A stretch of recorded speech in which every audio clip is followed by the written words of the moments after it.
Hi, I'm a film major that never watches any films, so I started watching a film every day in order to kind of catch up.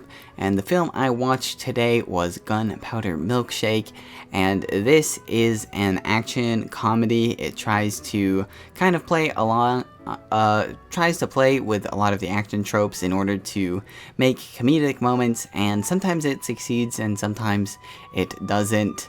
It's a pretty weird film overall because the action is actually better than I expected, while also being worse than I expected at the same time. You know, sometimes the shots are super good, the action is sort of smooth and flowing, and sometimes like the guns don't line up with the shots that happen. You know, sometimes the blood is like so obviously fake or just looks horrible. But other times, you know, it looks flawless, it looks amazing, so it's kind of hard to judge the action because it's a bit of a mixed bag. And that's how I feel about, like, the comedy too, because I thought it would be like flipping the action genre and flipping some of its tropes on its head, but no, it just kind of like plays into them and then is like, oh yeah, we know that this is hilarious. Or they'll do a stunt and it'll be like, oh yeah, remember this stunt from this action movie? Yeah, we put it in here because that's funny, you know? So it's kind of weird because it kind of fails a little bit on the comedy part. It just is kind of like an action movie that's a little bit more silly, like maybe something like a Marvel movie is.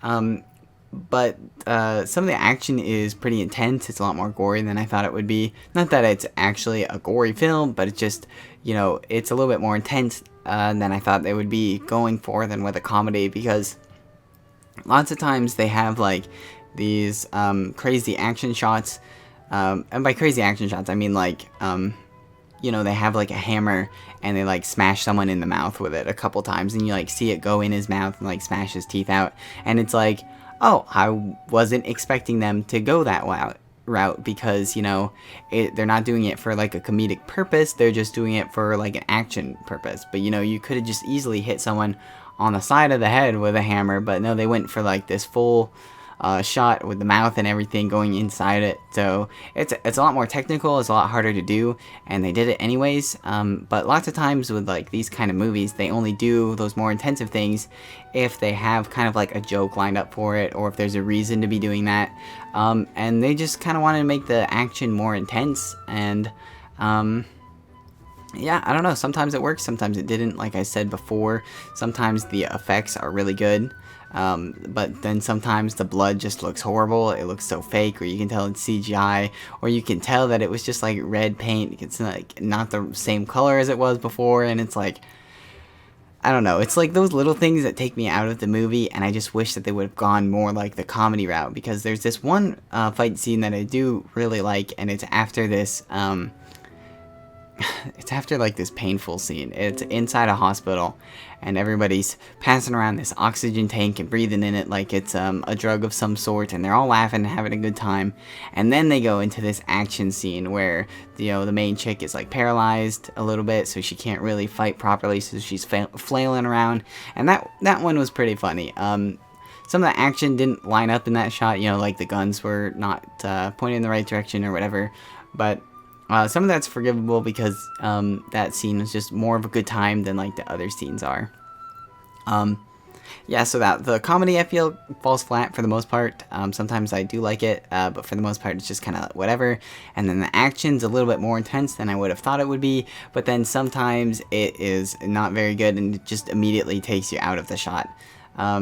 So yeah, that's just a general overview of it. So now I'll go into the story, which I usually start with, but I got it mixed up this time. So this story is actually about about this girl who joined this assassination corporation when she was a teenager because her mom left her and her dad was gone. So she had nowhere else to go to, so she joined this corporation and learned how to become an assassin. And basically, she accidentally kills a gangster's son, and that leads a fight between, you know, the assassination corporation and these gangsters, and they all kind of are just attacking this one chick, and that will solve like all the problems. So she's kind of stuck in the middle of these two different factions and fighting both of them. And so she has to get some help from people like her mom and some of her other friends in order to, you know, fight off mostly the gang, but then to get back at the corporation too for selling her out and not helping her out at all. But the main focus of this film is actually that it's a rescue mission for this 8th grade kid. So this like, no, not 8th grade, 8-year-old kid, I'm sorry. So this 8-year-old kid is along the way on all these action scenes. So lots of times it's like, oh, how do we not have this 8-year-old, you know, understand that there's a bunch of killing going on? It's like, okay, close your eyes, or put these headphones on and listen to this music, or, you know, it's just like little moments like that. And it kind of keeps some of the action scenes like more lighthearted and stuff, but then they go into like real intense action shots, very like bloody and stuff, and it's just, I don't know, it doesn't always seem to work out. I feel like there's a lot more that they could have done with there. And I just don't really know how I feel about this movie. I'm not super one for action movies. I do like comedies, and usually when I watch a movie, I like a more slower paced movie, kind of more emotionally driven and story driven rather than action and more fast paced. So I don't really know what to do with this because I know this isn't like a film for me. But maybe if you like action movies, you would like this. But for me, I'm thinking a 5 or a 6, but I'm leaning more toward a 5 just because I'm pretty indifferent on the genre in general. So that's my thoughts on the movie. Let me know what you think if you've watched it, and